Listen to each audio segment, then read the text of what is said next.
That right there is what we're making today. Soft, gooey cinnamon rolls with way more filling than the recipe calls for. This recipe comes from the Chelsea's Messy Apron blog. It's one I keep coming back to, and I think you're gonna love it. Welcome back to Baking Daydreams with Tiff. We're starting with the dough. The first thing we need is 1 cup of whole milk, gently warmed. You'll want it between 100 to 110 degrees Fahrenheit. Use a thermometer here. It's the most reliable way to know you're in that range. Once the milk is at temperature, add half a teaspoon of granulated sugar and 2.5 teaspoons of active dry yeast. Let it sit for about 10 to 15 minutes. You're waiting for it to get foamy and bubbly on top. While that's doing its thing, let's get the dry ingredients together in the stand mixer bowl. We will add 2 3/4 cups of all-purpose flour, 3/4 teaspoon of salt, half a teaspoon of ground cinnamon, and 1/3 cup of granulated sugar to the bowl. Just give those a quick stir to bring them together. In a small to medium-sized bowl, combine 4 tablespoons of melted and cooled unsalted butter, half a tablespoon of vanilla extract, and 1 large egg yolk. Give it a little whisk until everything comes together. It should look smooth and a little golden. You see this yeast mixture? This is exactly what we're looking for. See how foamy and bubbly that is? That's a happy, active yeast. That's what we want. When the butter mixture meets the yeast mixture, it might look like it doesn't want to come together right away. That's completely normal. Butter is fat, and fat and liquid take a little convincing at first. Once the flour gets involved, it all works itself out. Go ahead and pour both the yeast mixture and the butter mixture into the flour. Set the mixer to low with the dough hook. Once it starts coming together, bring it up to medium speed and let it knead for about 6 to 8 minutes. What you're looking for is dough that's smooth, just slightly tacky, and springs back slowly when you give it a gentle poke. I want to reassure you here, cinnamon roll dough is actually more forgiving than something like a pie crust.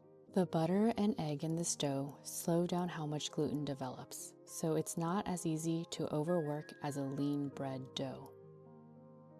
Scrape the dough into a lightly greased bowl and cover it with plastic wrap. Now it's time to proof. This is where the dough rests and rises until it's double in size. It takes about an hour. For a good proofing environment, I preheat my oven to its lowest baking setting, then turn it off right before the dough goes in. Just make sure the oven is fully off before the dough goes in. We want that residual warmth, not actual heat. While the dough is resting, let's get the filling together. The recipe calls for 8 tablespoons of softened butter, 1 cup of dark brown sugar, and 2 tablespoons of ground cinnamon. Personal preference, I use closer to 1.5 to 2 times this amount. Again, just my preference.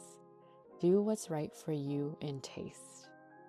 More filling means more of that gooey caramelized layer in every single bite.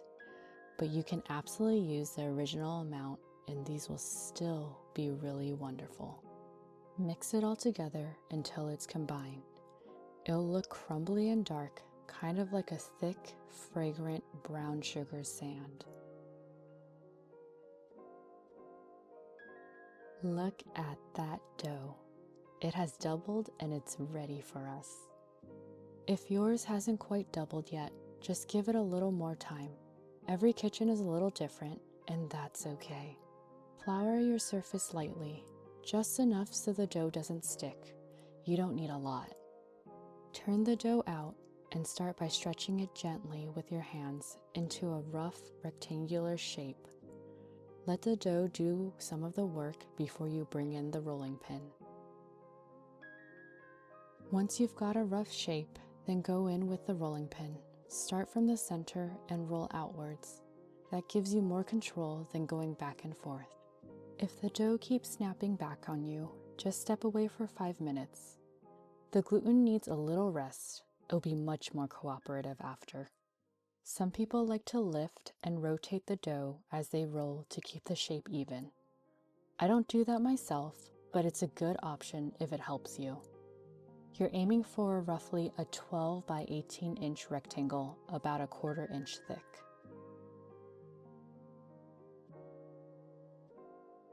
Once you're there, spread the filling all the way to every edge. I don't leave any bare edges.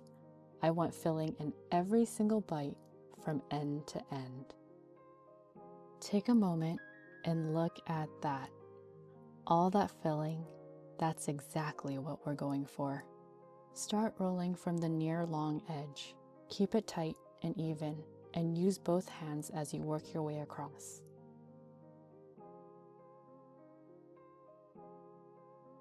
The ends are going to look a little messy and uneven, and that is perfectly fine. That's homemade. If you want a cleaner look, you can always trim them, but I leave mine as is. For cutting, a bench scraper or a sharp knife both work really well. I like to mark the cuts first before slicing all the way through. This should give you about 12 rolls. Try to keep them as even as you can so they all bake at the same rate. They might look a little squishy right now, and that's completely fine. They're going to puff up beautifully in the pan. Place the roll into a greased 9 by 13 inch baking dish. You want them close together, but not crammed.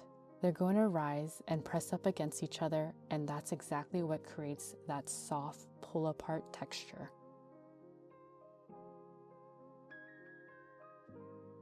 Cover the pan loosely and let them have their second rise for about 45 minutes to an hour. This second rise is really where the texture comes from. That soft, pillowy center that makes a good cinnamon roll a great cinnamon roll. Don't skip it. By the end, they should look full and puffy and just starting to touch at the edges. Right before they go into the oven, pour 1/3 cup of slightly warmed heavy cream over the rolls. We warm the cream slightly just so we're not dropping the temperature of the rolls right before they go in. We want to keep that warmth going. As the rolls bake, the cream gets absorbed into the dough and the filling. It keeps the bottom from drying out and creates this gorgeous, saucy layer underneath.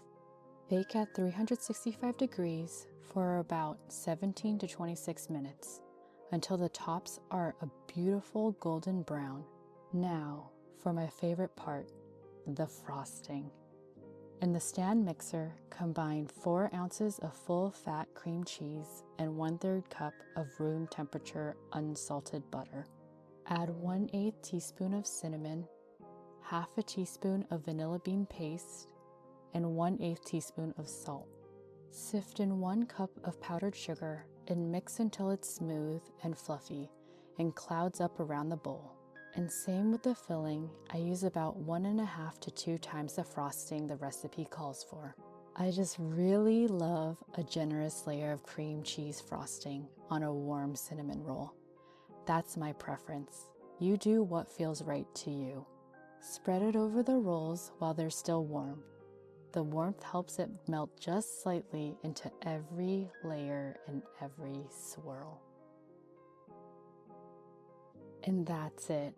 Soft dough, a generous cinnamon filling, and that cream cheese frosting melting into every single fold. I really hope you give these a try. If you like this video, press the thumbs up.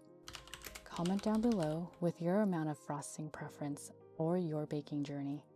And don't forget to subscribe to my channel to get notifications for the next video.